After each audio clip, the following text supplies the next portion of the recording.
Tout va bien. Je vous invite à vous asseoir. Merci à tous d'être là, à ceux qui ont pu se libérer un peu dans cette après-midi studieuse, puisque un certain nombre d'entre vous étaient en train de dédicacer. Merci aux autres qui s'intéressent à la vie et l'œuvre d'Yves Chaland. Bon, élémentaire politesse, je me présente pour ceux qui ne me connaissent pas. Je suis Jean-Christophe Augier, je suis journaliste à France Info, par exemple, où j'anime une chronique hebdomadaire depuis maintenant un quart de siècle. Oui, ça, le temps passe. Et en l'occurrence, je suis depuis quelques années un fidèle des rencontres Chaland de Nérac. Et il y a 2 ans, juste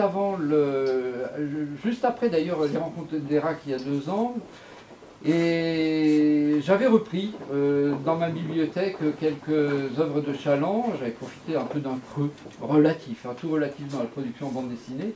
Et puis un album en entraînant un autre, j'ai relu tout Chaland, et le hasard a voulu qu'après les vacances de Noël, je recroise Isabelle Chaland, qui j'espère sera parmi nous et vient parmi nous tout à l'heure ou même tout de suite, et que je lui dis, bah tiens, c'est sympa qu'on se revoie, parce que j'ai profité d'un certain moment là, et j'ai relu tout Chaland. Et je lui dis, qu'est-ce que c'est noir, mais qu'est-ce que c'est noir.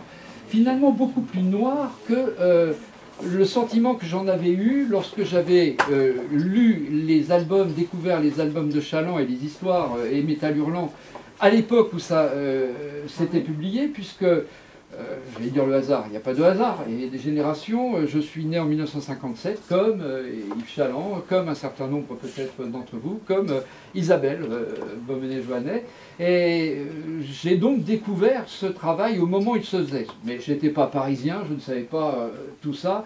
À l'époque, j'étais, oui, ça arrive, j'habitais Vesoul. Voilà. Et tu as vu Vesoul? J'ai vu Vesoul un certain nombre d'années. Et puis, je suis allé à Grenoble et tout ça. Et pour moi, je l'avoue, dans le livre qui est sorti hier et qui est ici quasiment en avant-première présenté aux rencontres Chaland, Chaland une vie en dessin, sous le label Champacal, par les éditions Dupuis. En l'occurrence, je dis... Pour moi, Chaland, qui était une révélation comme pour nombre d'entre nous, Chaland, pour moi, était un auteur belge. Mais vraiment, je l'avais vécu comme ça. À l'époque, j'étais juste un lecteur, je n'allais pas rechercher quelles étaient les filiations, les origines. Je lisais de la BD, point. Et je me disais, super, là, il y a un auteur belge génial. Ce gars-là, je ne sais pas s'il est de Namur, d'Anvers ou de je ne sais où, de Bruxelles, mais c'est un bon auteur belge. Donc quelle ne fut pas ma surprise quand un jour j'ai découvert que pas du tout, il n'était pas belge, il était même très français, bien français, et même néraquais, voilà, passé par Saint-Étienne. Alors, pour évoquer un peu tout cela, Isabelle a eu la gentillesse d'accrocher un certain nombre d'images, de Chaland, de planches, de dessins que je vous invite à découvrir, et des photos, beaucoup de photos de l'époque. Et finalement, tout le travail de Chaland pourrait presque se résumer à la petite image qui est au centre, là, de ce panneau, où l'on voit effectivement un autoportrait de Chaland, autoportrait titré « Exposition coloniale 1990 ».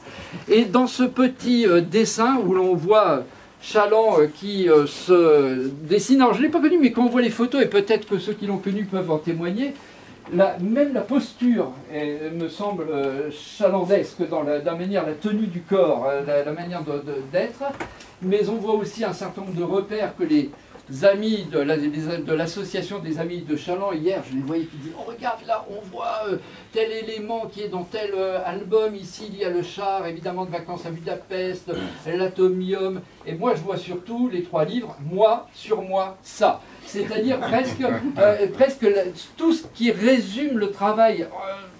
Il n'y a pas que ça qui résume, mais que j'ai cru percevoir en lisant, relisant le travail de Chaland, c'est-à-dire un vrai travail sur lui-même en permanence, à travers ce qui est d'une part la relecture de ses albums d'enfance.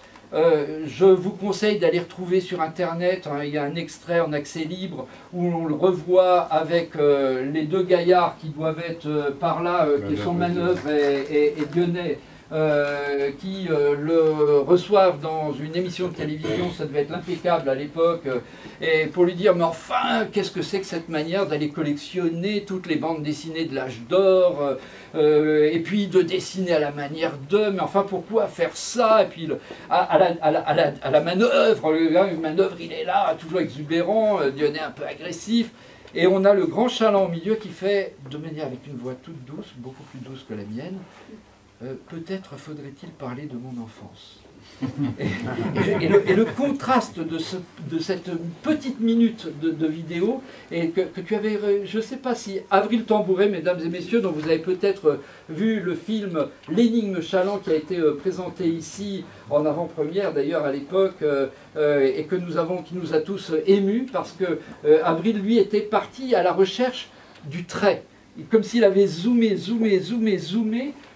sur la vibration du trait de Chaland, qui elle aussi était particulière, et peut-être que Serge Leclerc, que je vois ici, pourra nous en dire 2 mots. Et donc, tout ça pour dire que moi, j'ai essayé de retrouver quel était le bonhomme, et le bonhomme, il commence peut-être dans l'enfance, il commence peut-être ici, à Nérac, la manière dont il lit. Alors, j'ai essayé de retrouver des témoignages. Odile, et ici, Odile Bouette, Odile Chaland, sœur d'Yves Chaland, vous nous confirmez là aujourd'hui qu'il lisait énormément de bandes dessinées quand il était enfant, et que déjà enfant, ou adolescent tout du moins, il dessinait encore. Oui, il a beaucoup lu de bandes dessinées, il avait une immense armoire ancienne remplie de bandes dessinées. Moi j'ai 5 ans de moins que lui, donc j'étais un peu plus jeune, disons que je me rappelle de lui vraiment mes souvenirs à partir de ses 13 ans, à peu près, hein. Et il nous abreuvait, on avait le droit d'aller lire des bandes dessinées dans sa chambre, mais si on lui faisait son cartable de classe pour le lendemain. Ah ouais. Mais je n'ai jamais vu Yves ailleurs que dans sa chambre. Jamais. Il a toujours dessiné ou lu dans sa chambre, tout le temps. Il n'était jamais avec nous au jardin, il était jamais avec des copains, il vivait dans sa chambre. Ou il allait au lycée, il rentrait du lycée, il était dans sa chambre. J'ai toujours connu enfermé dans sa chambre. Il a quand même été scout. Ah, il a été scout, mais c'était plus jeune. Donc déjà, c'était plus petite, il a été scout que pas longtemps, jusqu'à ses 10 ans peut-être. Pas très très longtemps. Hein. Il était louveteau, je ne sais même pas s'il était scout. Je ne me rappelle plus bien. Donc il n'est pas tout à fait étonnant que, parvenant au baccalauréat 1975, bac C, bac de matheux, je suis très fière, je précise mention bien. Et à l'époque, c'était pas mention bien avec 2 points de moins, c'était mention bien, on était à 18 de moyenne. Hein. C'est ça, puisque oui, la mention... Oui, c'est ça, mention... À tel point, très bien, il a eu, très bien. Il a eu très bien. Non, il a eu très bien. À tel point que mes sources dans la famille m'ont fait savoir que, du coup, les parents, du moins le père, ne voyaient pas tout à fait d'un bon œil qu'on fasse du dessin une carrière alors qu'on avait son bac C, et qui plus est avec mention très bien. Mention très bien, ça manque dans le livre, j'aurais dû le rajouter. Solange, tu me confirmes, je crois bien que c'est ça. Non, je ne peux pas te le confirmer parce que je ne me souviens pas. Mais je crois que c'est très bien puisque... Je sais simplement que c'était lui qui s'était inscrit à l'ABC pour oui. Et que la condition de pouvoir le faire, c'était d'avoir son bac. De toute façon, quoi qu'il en soit, il fallait... Alors, vous savez écrire, vous savez dessiner, c'est ça? Voilà, ABC, c'était, il avait trouvé dans la presse, c'était une méthode par correspondance, c'est-à-dire qu'on dessinait, on envoyait ses travaux et on vous corrigeait, on vous receviez, évidemment, hein, pour les plus jeunes d'entre nous, souvenons-nous, il fut un temps où Internet n'existait pas, où les téléphones portables n'existaient pas, les ordinateurs non plus, et donc les communications étaient fortement différentes. Et donc il y avait cette relation à distance. Et donc vous nous dites qu'il a eu le droit de faire cette méthode ABC à condition que ça marche bien à l'école. Parce qu'en plus, il n'a pas averti ses parents. Et quelqu'un est arrivé un jour en disant qu'il voulait le voir. Il a sonné à la porte, une personne a sonné à la porte, et maman a ouvert, et la personne lui a dit... je viens voir Yves Chaland, il nous a contactés pour ses cours, et donc à l'époque les gens se déplaçaient même, Et maman était interloquée, elle était absolument pas au courant, et donc elle l'a appelé, et il est arrivé tout penaud, il avait découpé ça, je crois que c'était au dos de Télérama, c'est ça. Ça se trouvait, ça. Je crois que c'était dans Télérama. Petite information Monsieur intéressante. Passamoni. Uderzo a suivi le même chemin, il a fait ABC aussi. Uderzo a suivi le même chemin. Je ne sais pas si tu m'as demandé l'anecdote. Attention, t'as pas tous en même temps, pardon. Est-ce que tu m'as demandé, je t'ai raconté l'anecdote du dessin des mains? Non. Non, parce qu'à l'école, au cours ABC, on leur a demandé un jour de dessiner leurs mains. Et le dessin est revenu comme corrigé, puisque c'était des cours corrigés, et il était marqué mains disproportionnées, beaucoup trop grandes. Le problème, c'était que c'était vraiment les siennes, parce qu'il avait des mains gigantesques. Il a des doigts très très longs, il avait des mains gigantesques. Et il avait dessiné ses mains, lui. Donc, malgré tout, eh bien, la vocation est là, le dessin est plus fort que tout, et nous sommes en 1975. Et après avoir négocié pendant à peu près tout l'été, vient le moment où allez, on se jette à l'eau et il faut s'inscrire dans une école d'art, dans les beaux-arts. Et en l'occurrence, il n'y en a plus qu'une qui soit encore ouverte aux inscriptions, c'est celle de Saint-Étienne. C'est comme ça qu'on se retrouve à Saint-Étienne. Peut-être pas tout le monde, je ne sais pas comment vous-même... Je suis arrivé après, moi.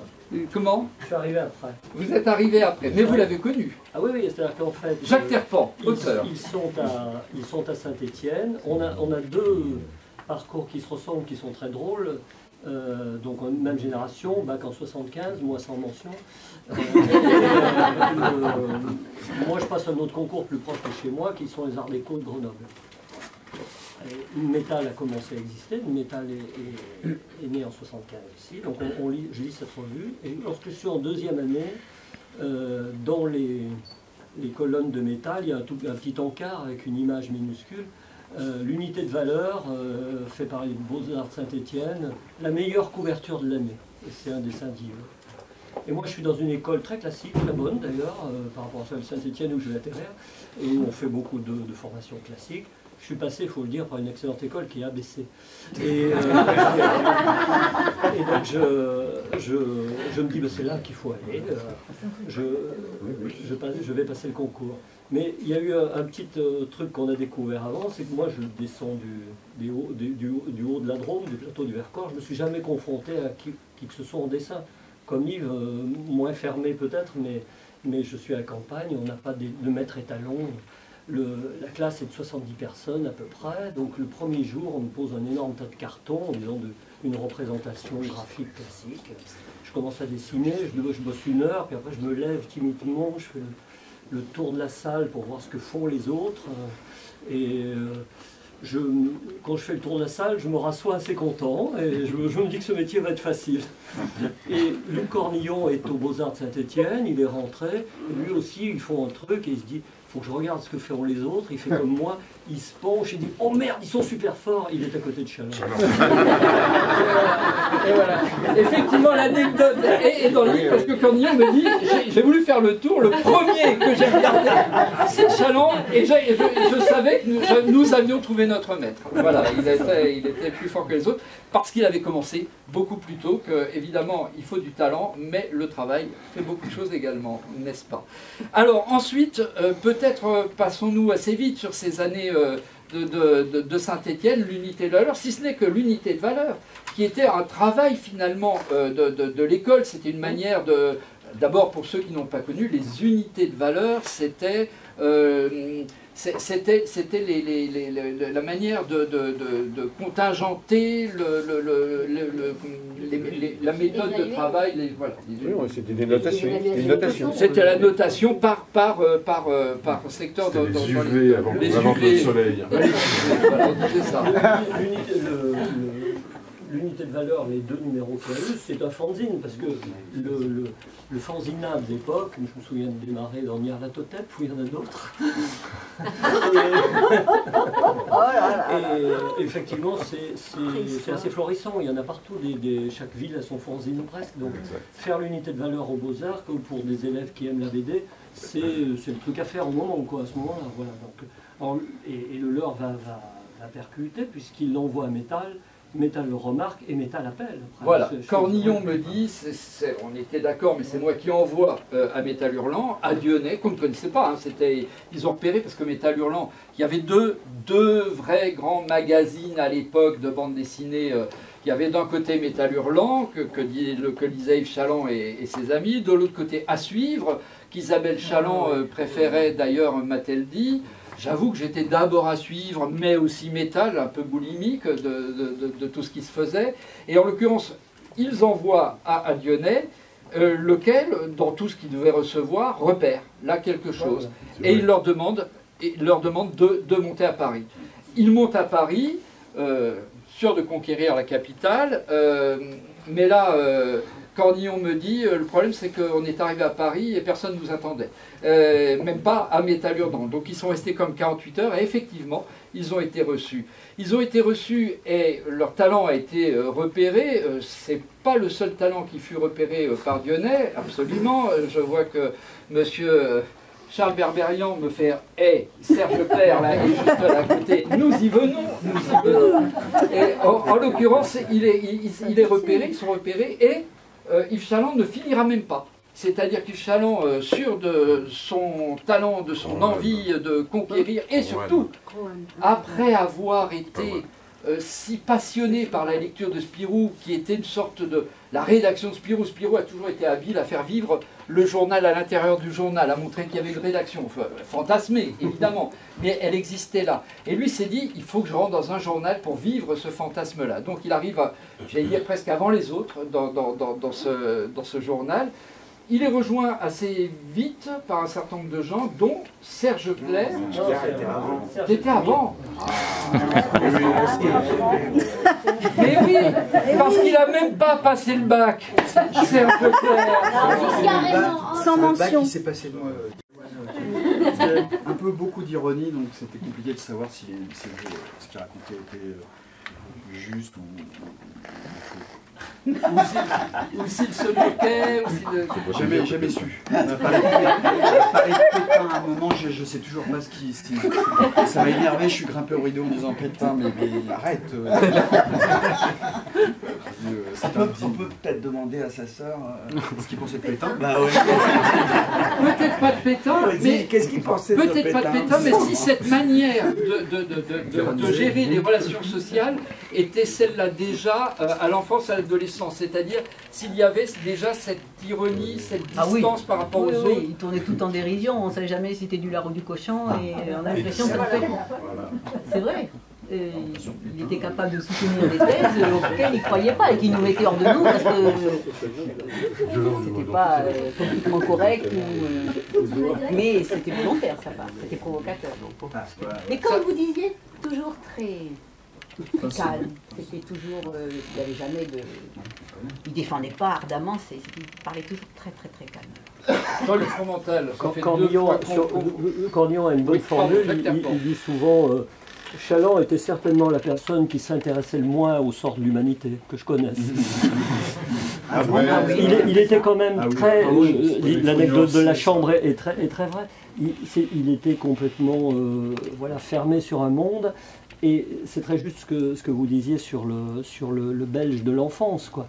Il avait quitté un paradis qui était ce paradis créé par la bande dessinée franco-belge de ces années-là. Et ça a été une quête un peu permanente de cette Belgique mythique, ce monde-là, ce monde de la chambre et de l'armoire. Chaland ne s'intéresse pas au monde. Pour moi, Chaland, au contraire, les éponges ne s'intéressent pas forcément directement à ce qu'elles absorbent. En tant qu'humain... C'est de ce contexte, je crois. En tant qu'humain, on a tendance à trancher, juger, etc. Et je pense que ce que voulait éviter Yves, et par le biais de la dérision, c'était de se laisser cataloguer et enfermer. Il faut se souvenir, il faut revenir. Des gens qui voulaient l'idéologiser ou le mettre dans un corner, dans un coin, l'obliger à prendre une position. Mais c'était un truc de dément, c'est-à-dire qu'avec Manos, si tu prenais pas une position pour Blue Oyster Cult, t'étais le dernier des cons et tu recevais des étoiles de ninja, ça m'est arrivé, qui se plantait à sa platine dans le bureau. Enlève cette merde, Manos. Voilà. Et c'était comme ça, et tout le monde était comme ça. On sortait de 68. Oui, mais moi je l'ai vu jouer le rôle, justement, parce que par exemple, une fois à la Maison de la Culture de Saint-Étienne, nous sommes là à Métal, et il y a en face Glénat, et là ça fait juste un peu de... Et Chaland les écrabouille, voilà, il en fait de la purée de pois chiches, quoi. Donc il pouvait le faire aussi. Oui, je sais. Mais voilà, c'est pas... Mais avec Serge, la posture avec Serge de vanter Pétain devant Serge Clair, c'est un acte super parce que c'est un acte, c'est un cadeau en fait. Non, c'est pour t'obliger, si tu veux, à réfléchir et à dépasser tes réflexes de gauchiste primaire de l'époque, genre le plus gars. Alors parce que Pétain, on va parler de Pétain. Juste sur un truc simplement sur Chaland. Moi, la première fois que j'ai vu Chaland, vous savez à qui j'ai pensé? C'est dingue. À Jacques Brel, tu vois, pour rejoindre. Ah oui, non, mais il ressemblait. Juste avant d'aller en Belgique, voir un peu comment il a fini par rencontrer sa Belgique, revenir un peu à ce que vous disiez sur les conseils. Nous avons Charles Berberian parmi nous. Charles, vous avez connu Yves Chaland, et Yves Chaland ne vous a pas épargné. Non mais c'est au contraire en fait, ça a été un bon conseil. Mais on a chacun notre vision d'Yves. Moi, je suis parmi ses amis proches, celui qu'il a le moins connu. J'étais même pas un ami proche d'Yves. Mais on parlait souvent en boutique, ça nous arrivait de discuter de ça. Et j'ai jamais perçu chez lui une volonté d'ascendance ou d'en mettre plein la vue, quoi. Enfin, avec François, on allait souvent le voir pendant qu'il travaillait sur ses albums, La Comète de Carthage et tout ça. Il y avait un côté artisan qui aimait bien partager ses découvertes d'outils précieux. Donc évidemment, c'est pas tant les conseils de papier que de dire bah ça, ce papier il est bien, mais il nous avait donné des petits trucs comme la petite réglette orangée pour faire l'interlignage du lettrage, des choses comme ça. Ça c'est extrêmement précieux. Et ce qui est assez curieux de sa part, parce que il avait cette idée d'aller vers le récit d'aventure, mais qui pervertissait d'une certaine manière. C'est de ce côté-là où je ne suis pas entièrement d'accord avec toi. Il ne travaillait pas un paradis perdu. Pour lui, ce n'était pas un paradis perdu.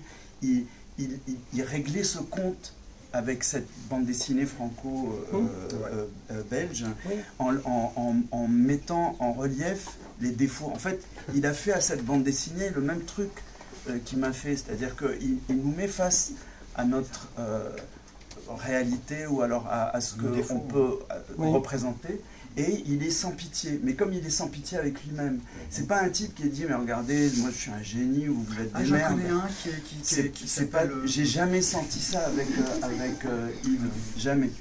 C'est quelqu'un qui était plus dans le partage et dans le oui, il écoutait par exemple quand on est à métal et qu'il fait les premiers dessins en métal. Il n'est pas du tout dans ce style-là. Il est parti sur un truc moébusien, je ne sais pas si tu te souviens.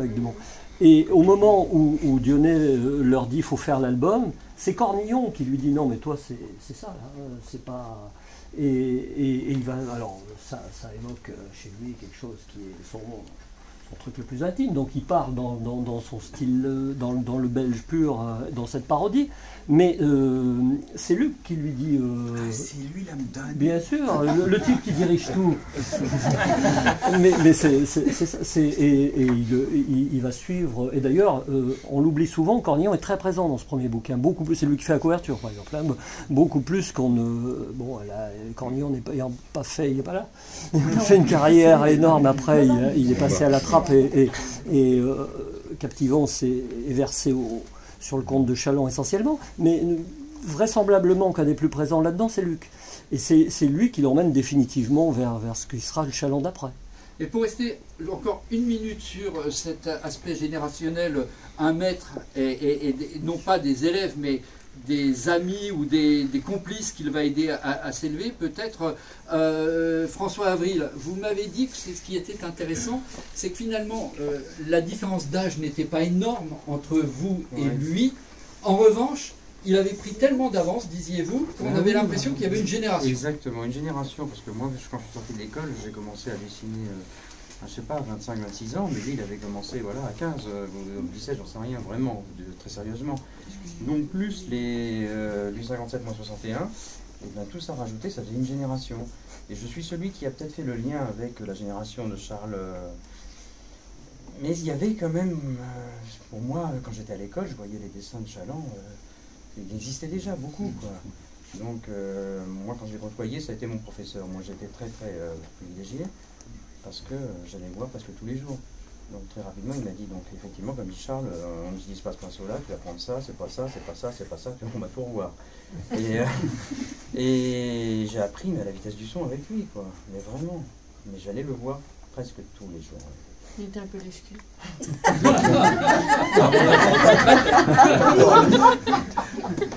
Non, mais cette Belgique-là dont vous dites, non, finalement, c'était pas le paradis rêvé ou c'était le paradis rêvé, il va quand même la rencontrer, il va quand même y aller.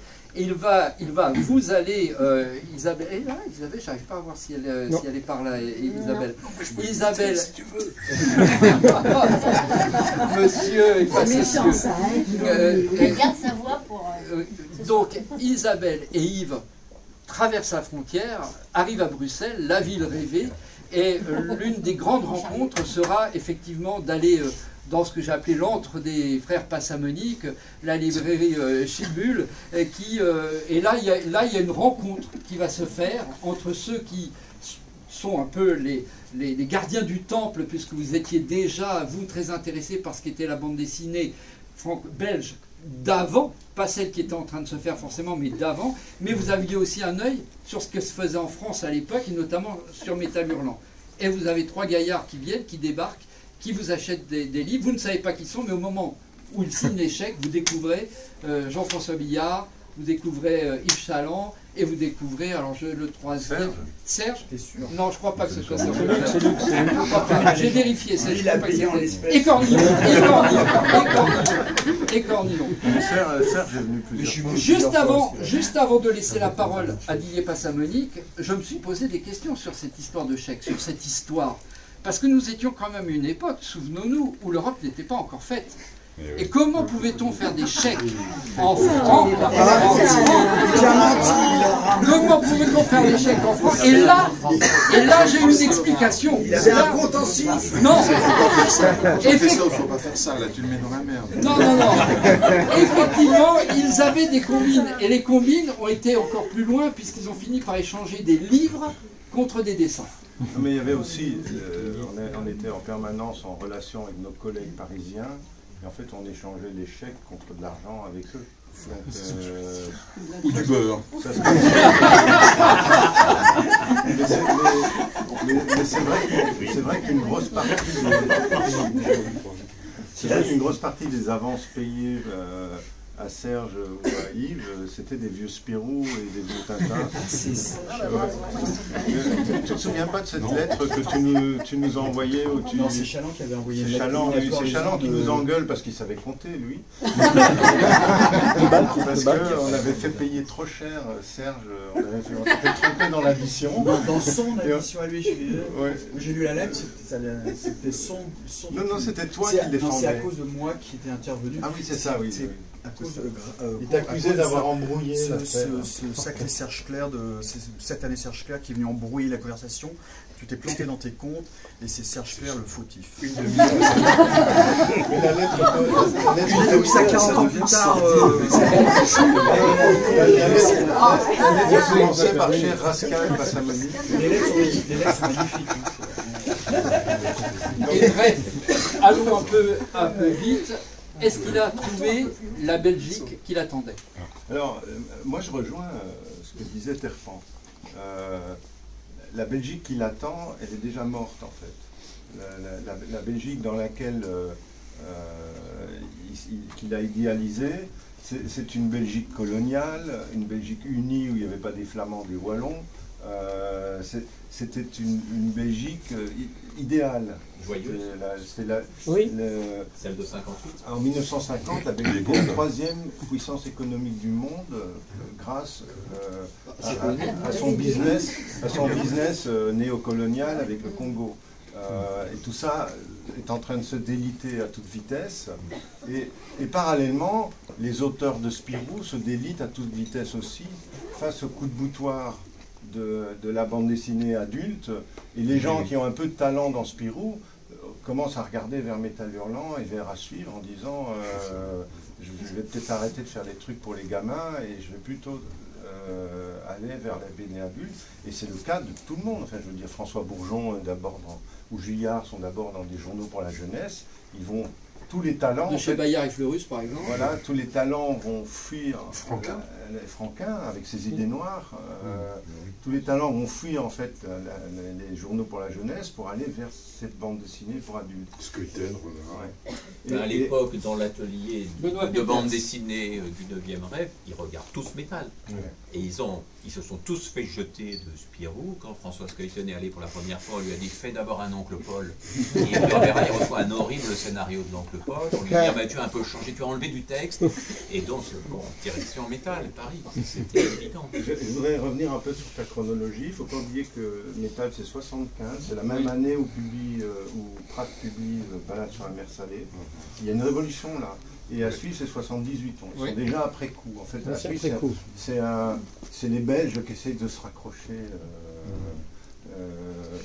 à la modernité. C'est Casterman, oui. Bon, vous aurez compris qu'on est quand même dans le clan des métalleux ici. Non, parce qu'avant, il y a eu l'écho des savanes. Oui, avant on peut refaire toute l'histoire. Avant l'écho des savanes. Le Big Bang, si tu veux, de Pilote, ça donne l'écho, tous bourrins, aujourd'hui oublié, métal et quoi d'autre? Fluide. 75, c'est la décision. Gomme, c'est 75. 75, c'est décisif. Mais je vais en rajouter une couche sur Didier, parce que moi j'ai la même enfance que Chaland, mais ailleurs, c'est-à-dire à la campagne. Le Spirou qu'on ouvre, c'est un monde formidable en soi. Marcinelle, pour moi, que je suis à la campagne, ça évoque, je sais pas, moi, Margelle de Puy, c'est un endroit charmant, quoi, voilà. Je vous dis pas l'effroi quand j'arrive à Charleroi pour la première fois. Mais voilà, on a une image totalement fantasmée de ce monde-là. Voilà, c'est Champignac, voilà. C'est ce monde-là, la Belgique, pour nous. Et là où il y a un truc bizarre avec Chaland, il faut aussi se remettre à l'époque, les Belges sont considérés comme morts par les Parisiens. Moi, je me souviens des conversations avec Robial, qui était mon distributeur. C'est un Belge qui parle. Robial. Et donc Robial diffusait Deux Lignes, Magic Strip, etc. Et même Boulinier, boulevard Saint-Michel, parlait des belgeries en désignant ces choses-là. Et ce qu'on réussit à faire Floch, mais aussi peut-être Benoît et Chaland et Swart, il faut se rappeler que Swart habite Bruxelles à cette époque-là. Il y a une espèce de convergence vers Bruxelles. C'est que ces gens-là réhabilitent une bande dessinée classique dont les mecs sont encore vivants, sauf qu'ils ne savent pas qu'ils sont des classiques. Et là, je donnerais bien la parole effectivement à Benoît qui a parlé de ce moment belge qui était très important dans l'histoire de la bande dessinée mondiale et même franco-belge, où nous avons effectivement une bande dessinée qui est certes belge, mais qui est tellement forte qu'elle est universelle et qu'elle cherche à s'universaliser finalement. Et c'est-à-dire que Chaland fait le geste totalement inattendu. Il valorise ce qu'il y a de belge dans une bande dessinée qui avait essayé de le planquer. Puisque la grande idée chez Dupuis et au Lombard, c'était de donner un côté international. Vous savez, chaque fois qu'on monte la Belgique, on se ringardise. Il ne faut pas oublier que Tintin avait commencé par une édition belge, et 2 ans après, on fait l'édition française, on met le maréchal Leclerc en couverture, parce que sinon ils ne vont pas comprendre. Et donc, tous ces signes de la Belgique qui étaient plus ou moins planqués, mais qui se voyaient énormément, brusquement, ils sont revendiqués, et d'une certaine façon, ils recréent la bande dessinée belge, et il lui donne une dignité, il en fait une esthétique. Et ça, c'est un geste extrêmement fort, qui a été accompagné très habilement par Didier et Daniel Passamonique, qui à l'époque joue entre le premier et le second degré, c'est-à-dire à la fois on réédite du Bob de Mort, on réédite un certain nombre de choses, mais en même temps on apporte à ça une modernité qui est celle de Swart, qui est celle des Vermeulen, qui est celle d'une autre lecture. ne faut pas oublier que la ligne claire, c'est une invention d'Oswald, par exemple. Et Hergé découvre le concept de ligne claire à la fin de sa vie. Il dit « Ah bon, moi je croyais que j'étais un classique, un peu ringard, on me sortait toujours le Congo et les soviets. » Et puis tout d'un coup, ça y est, il y a des mecs qui aiment Mondrian et Liechtenstein et qui viennent me dire « Vous êtes hyper moderne. » Et c'est vraiment une découverte. Bon, lui avait l'intelligence et la culture pour le faire, mais d'autres auteurs, ils ne comprenaient pas ce qui leur arrivait, parce qu'ils disaient, c'est démodé, quoi, tout ça. Faire une collection Atomium, c'est à la fois formidable, célébrer cette Belgique, ce dernier moment de flamboiement et de frémissement avant la décolonisation, mais pour d'autres, c'était quand même vieux. Il y a l'histoire des drames qui est bien connue. Les trams, il y a un gag de Gaston, à un moment, il dit, oh, encore une ville où il y a des trams. Et vraiment la ringardise absolue. Puis tout d'un coup, tout le monde se remet à mettre des trams dans la BD, et bientôt, on va les remettre dans la réalité.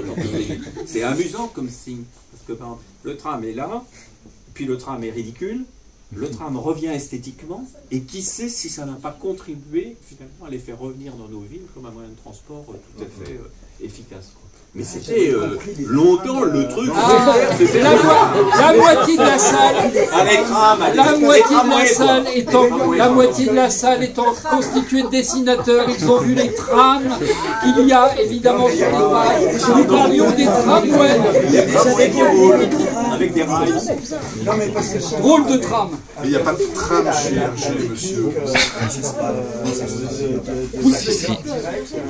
De la couleur sélectionnée, c'est-à-dire avec le jaune alzère, il avait utilisé un défenseur, le Bendé, qui avait été abandonné justement par une technique moderne chez Spirou, de mise en couleur avec les dégradés, les gouaches, et c'était un signe de modernité. C'est la dansoire. Oui, bien sûr, parce qu'il en a fait une explication dans son 30-40. Mais ce que tu dis sur les tramways, mais bien sûr, absolument. Et d'ailleurs, Isabelle serait là, elle pourrait... Elle est là, Isabelle. Elle est là. Ah, elle est arrivée. On engage des signes, Isabelle. Isabelle, si elle avait une voix... non, mais il t'a méchamment imité. Derrière Chaland, il y a Loufagne, il y a Will Eisner. Il y a toute la BD américaine, et même cette collection Atomium, c'est le format d'un comics. C'est un comics avec le dos du Lombard, quoi. Mais c'est tellement vrai que Cornillon, ça n'a rien à voir. Cornillon, c'est plus proche d'un comic book, ou Serge Clair même, c'est même plus proche d'un comic book que de Hergé. Et on parlait du Bendé dans Atomium, vous avez lui-même, et je te redonnerai la parole, il faut savoir tenir, vous avez confié, ou il l'a souhaité, à Yves Chaland, une grande partie de cet aspect technique de la mise en forme du livre. Mais c'est parce qu'on avait la même passion, on avait tout... Moi, j'adorais les imprimeurs, et donc on était passionnés par cette technique.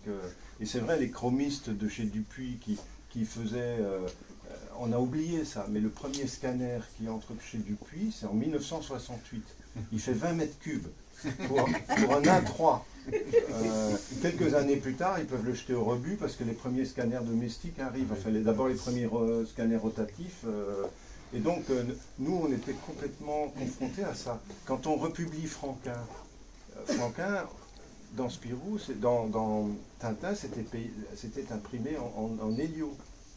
Donc, il fallait convertir ces films hélio en offset. Donc, on était arrivé tout jeune à avoir une connaissance hyper pointue de la technique. Et avec Chaland, c'était le dialogue permanent. En permanence, on se challengeait en permanence sur ces trucs-là. Et la découverte du Bendé, est-ce que vous savez d'où vient le mot Bendé? Benjamin Day. C'est Benjamin Day Junior qui a inventé le procédé en 1883. Et donc c'est un imprimeur, un éditeur américain et qui a inventé le système de cette polychromie. Et on a fait des albums entiers. On a fait Isabelle qui a fait des albums entiers, c'était elle qui faisait les bindés. Adolphus Clar, un album complètement fait en bindé. Et la position de Chaland, elle était esthétique. Elle était de dire, ce verre d'eau qui est là, ou cet orange pur qui est là, c'est impossible de le faire avec un scanner. C'est-à-dire qu'il y avait il y avait une intellectualisation, une connaissance de la couleur, c'est-à-dire des proportions, et souvent on faisait des discussions en disant on ne mettrait pas 5% de rouge de plus ou 10%, on parlait comme des chromistes. Et ça, il y a ça derrière le travail de Chaland. C'est le technicien le plus habile de sa génération. Merci Didier. Nous n'aurons jamais eu l'histoire de notre affaire du Benventis. Oui, bon, ce n'est pas grave. Rapidement. Isabelle, et ensuite je reviens à toi. Isabelle, vous voulez préciser quelque chose? Non, rien. Elle reste muette devant Serge Clair. Bah là, c'est un peu... j'ai oublié. Mais non. Ça, la trame, c'est aussi la trame, la trame, pas les tramways. La trame, c'était aussi une esthétique en soi. C'est pas que de la technique. C'était aussi, comme Liechtenstein, de le faire apparaître. Enfin, en tout cas, pour moi, c'était ça. Et aussi, le fait de revisiter la Belgique, c'était de... C'est surtout la précision de la couleur. Mais moi, je prenais tout. Et l'apparence, bah oui. plutôt référence. C'était important aussi. Référence au pop art. Au pop art, parce qu'effectivement, le Bendet était quelque chose qui avait été revendiqué par Warhol, par des gens comme ça, Liechtenstein, mais dont on parlait. on faisait à l'envers, puisqu'on revenait aux sources, qui étaient l'utilité du Bendet pour avoir des couleurs précises. Mais je ne peux pas m'empêcher de penser qu'il y avait quelque chose d'esthétique aussi à la base. Le pop art. Non, chez Chaland. Oui.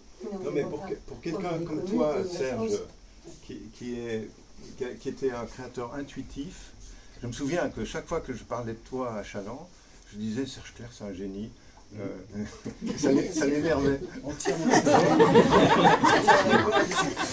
de Serge Clair. Je sais. Mais génie, ouais, je suis. Nous qui étions de l'autre côté du miroir, je sais qu'avec François, on regardait par exemple les jeunes Albert, les strips, on se disait mais c'est quand même génial d'arriver effectivement à ce rendu de couleur et de conceptualiser la couleur. C'est-à-dire que nous, on luttait à cette époque-là avec les bleus. Vous avez un exemple de bleu ici, je crois, c'est la couverture de l'album La Comète de Carthage. Donc c'est les couleurs faites à l'encre gouache et puis un film noir superposé dessus. Et c'était une lutte parce que le film altérait les couleurs, mais pire que ça, c'est que la machine offset proposait une relecture des couleurs qui était complètement erronée. C'est-à-dire qu'un noir au scanner, c'était les 4 couleurs superposées, ça faisait une espèce de mélasse. C'est pour ça d'ailleurs que sous les noirs, dans les bleus, on mettait de la couleur bleue pour que les noirs soient mieux soutenus. Donc c'était un pis-aller. Et puis c'était esthétiquement magnifique. Adolphus Clar, il y a un usage du blanc qui est totalement maîtrisé dans l'album qu'on n'a jamais vu nulle part. On avait cette admiration aussi pour les dessins de Serge, qui avait un sens de la composition, c'est-à-dire que pour moi, dans mon espèce d'univers, et ça tu parlais de pop, pour moi, cette mitoyenneté de Serge Clair et de Chaland, c'était comme une espèce de... Comme les Beatles et les Rolling Stones. Non, comme Lennon et McCartney. Oui, voilà, Lennon et McCartney, exactement. C'est-à-dire qu'ils se renvoyaient la balle et on voyait une espèce de foisonnement dans ces recherches d'émulation. Et puis on regardait par exemple dans le film d'Avril. Luc Cornillon aussi a été très important, notamment dans les ancrages, parce que derrière il y a toute la culture. Dans le documentaire d'Avril Tambouret, Serge parlait du tombé du pli de pantalon. Voilà. Ça allait jusque-là aussi. Qui venait de Gigé. Avec le fouetté. Avec le fouetté. Mais qui vient de Gigé, qui est plus qu'un technicien, c'est un génie, Gigé. Parce qu'on parlait tous les deux avec de Gigé, on était à genoux devant Gigé. J'ai compris. En même temps, la vie exemplaire de Gigé est très ironique. J'ai vu travailler Serge Clair avec des albums de Gigé et de Jacob ouverts sur la table. Mais s'il vous plaît, c'est de la technique. C'est parce que là, on parle que de la technique. Ce que j'aimais aussi chez eux, c'est que, et que j'aime toujours, c'est que la forme et le fond sont étroitement liés. Le meilleur exemple pour moi, c'est Nid d'espion Alpha Plage de Serge, et puis Le jeune Alpère de Chaland. C'est-à-dire que là, on a vraiment une adéquation entre le propos et les moyens techniques utilisés est complètement différent, parce que Serge utilise des encres de couleur, de la gouache, des collines, donc la technique on s'en fout en fait, mais il y a cette espèce de cuisine qui fait qu'à l'arrivée il y a quelque chose de très goûtu. Moi j'ai le souvenir, et François partagera sûrement ce truc-là, c'est qu'on était subjugué par tout ce qui se dégageait des pages de Nid d'espion à Alpha Plage, une espèce de truc qui dépasse le nombre de... Je ne sais même pas combien de pages il y a dans cette histoire. Nous sommes d'accord. Pour les lecteurs, la technique, on s'en fout, seul compte l'émotion et la puissance d'un récit. Pour l'auteur, et notamment, j'ai cru comprendre, à interroger les uns les autres, à aller voir un peu dans les sources, au contraire, c'était tout aussi important d'aller, de trouver à la racine comment on réalisait, comment on pouvait amener cette émotion. Pascal Guichard, qui est juste là, caché un peu, mais qui a côtoyé Chaland à Métal, et parce que vous étiez l'un et l'autre, à un moment donné, vous êtes retrouvés quand même à la maquette tous les deux, et c'est une partie de son travail qui était loin d'être négligeable. Il était parti là-bas, évidemment, pour rentrer dans l'antre, mais parce qu'il aimait ça déjà dès l'école, même dès les Beaux-Arts, cet aspect maquetté. Non, en fait, moi je suis arrivé parce que Chaland est parti. Donc c'est pour moi un beau cadeau, etc. Maintenant, Chaland a quitté Métal, j'ai un copain à moi qui est rentré à Métal, et ce copain m'a appelé 2 mois après. Charles Dixon pour participer, et Charles m'a appelé pour lui donner un coup de main pour 1 mois. Bon, je suis resté 10 ans. Je l'ai viré entre-temps. Voilà. Donc, et Chaland, je l'ai rencontré à Métal, mais quand il venait livrer ses planches, etc. Et en fait, alors ça c'est la première période, passage des petites écuries, et en fait on a vraiment, je dirais pas travaillé ensemble, mais on s'est vraiment côtoyé quand on est arrivé rue Monsigny, parce que là j'ai commencé à m'occuper des albums. Et là, on a eu vraiment des discussions, des rapports. Enfin, j'ai des lettres où il me demande de rapatrier des films, et il me demande si j'ai vérifié ça, etc. Donc cette exigence-là, vous pouvez... Ah oui, il était papillon. Oui, c'est une exigence, je voudrais dire, c'est une exigence d'époque. Corben retouchait lui-même les films. Oui, ils n'étaient pas tous comme ça. Non, ils n'étaient pas tous comme ça. Mais Yves demandait qu'on rapatrie des films pour qu'il vérifie si les noirs étaient bien noirs, s'il n'y avait pas des retouches à faire, ce que les gens à l'imprimerie n'auraient pas forcément fait. C'est un dialogue entre deux... Yann, scénariste, qui a co-scénariste d'une partie des albums, et Le Pentier, Yann Le Pentier, non seulement des albums que sont ceux que nous évoquons des aventures de Frédéric Lombard, mais aussi, par exemple, j'ai vu Cœur d'Acier quelque part, avec qui il y a eu un travail sur abondant, et donc tu évoquais Yann parce que tu penses que Yann a la clé. Non, je pense qu'il y a beaucoup de monde qui a la clé, en fait. Oui, parce que Chaland, en fait, demandait une première trame à Yann qui se bousillait totalement. Il revenait avec une autre. Et puis il commençait à faire son découpage, je dis ça sous le contrôle de Dick. Et puis après, il envoyait le truc à 15 personnes pour avoir des avis. Des avis. Et puis il recueillait tout ça. Et puis après, il repartait au combat avec Yann pour modifier l'une ou l'autre chose de l'histoire. Et moi, ça m'horrifiait cette façon de travailler. Mais au final, ça donne une œuvre. Mais il y a un truc qui n'est pas évoqué, ça plombe un peu l'atmosphère, mais il y a un truc, c'est qu'on parle d'un homme dont on connaît un tiers de l'œuvre. Et franchement, c'est très très important, parce que ce qu'on a, c'est les débuts d'une œuvre, c'est les prémices, c'est la montée de l'œuvre en puissance. C'est très intéressant la comparaison qui a été faite, je ne sais plus qui l'a faite, entre c'est Charles, entre Nid d'espion à Alpha Plage et le jeune Albert. Pourquoi? Parce que ce sont 2 bandes dessinées qui sont les signes avant-coureurs de quelque chose qui va rentrer dans la bande dessinée et qui est, on pourrait dire rapidement, une forme d'autofiction. Le jeune Albert, c'est une autofiction. Nid d'espion à Alpha Plage, c'est un moment dépressif de Serge Leclerc, et ça produit une fuite, disons, et ça produit cette histoire-là, qui est une histoire absolument remarquable dans l'œuvre de Serge, déjà remarquable. Et donc, je pense qu'on ne peut pas parler de cette œuvre-là comme si c'était une œuvre achevée, puisqu'elle est inachevée. Et on voit très bien en regardant Freddy Lombard, moi j'ai publié dans Métal Aventure, Le cimetière des éléphants, ça n'a tellement plus rien à voir avec le F52. Il y a tellement de maturité qui est intervenue en quelques albums, comme ça, avec des recherches un peu hasardeuses, qui répondent aussi à ta question sur Phidias, le sculpteur, la comète de Carthage, etc. Cette espèce de faux pas qui est le truc de l'Est, à l'Est, comment ça s'appelle, Vacances à Budapest, qui est pour moi une espèce de tentative un peu comme ça. Et l'album aboutit... Oui, Hitchcockienne, mais un peu, on était tous Hitchcockiens à l'époque, Flock était Hitchcockien, tout le monde était Hitchcockien, je vais aller forcément dans ces contextes-là, où tout était simple, hein, parce qu'on buvait ça comme du coca, je veux dire, il n'y avait pas de pression, de trucs, de machin, c'était juste ce qu'on aimait, voilà, et c'était la somme de ce qu'on aimait, de ce qu'on avait découvert, des générations précédentes, et de la nôtre, avec le pop art, etc., etc. Tout ça était mis dans un grand shaker, et produisait chez les uns et chez les autres, ça et ça, voilà.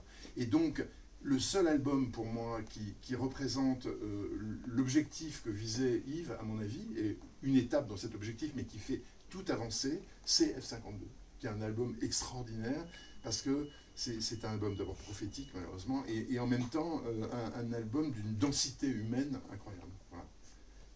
Il n'y a plus rien de... Il abandonne absolument tous les tropes de l'aventure basique, etc. Il s'est débarrassé de ses influences. Et dernier truc que je voulais dire, c'est qu'on parle de lui avec la Belgique, etc. Mais c'est un maître japonais, Yves Chaland. Regardez dans le film d'Avril, ce que raconte François Avril sur la tombée de la pluie. Oui, putain, c'est du Hokusai. Je veux dire, tu vois, c'est tout. C'est-à-dire que cet homme... La pluie ne doit pas, pour bien tomber, elle ne doit pas tomber, elle doit remonter. Voilà. Depuis, je veillais à cet ordre-là. Et ça, je ne le savais même pas, je l'ai appris dans le film, j'ai beaucoup côtoyé Yves, mais je ne le savais pas. Et ça en fait quelqu'un, un vieux maître japonais, moi c'est comme ça que je l'imagine, avec son carnet, son crayon, et qui va dessiner des vagues. De la pluie, des branches, des personnages, etc. Oui, mais il y avait l'ingénieur chez lui, parce que vous pouvez regarder toutes les prises électriques dans les images, ça fonctionne. Baxé. On revient toujours au Baxé. Je vous remercie, je pense qu'on va rester là, ça fait 1 heure que nous parlons. Merci d'avoir été si nombreux à écouter les uns et les autres.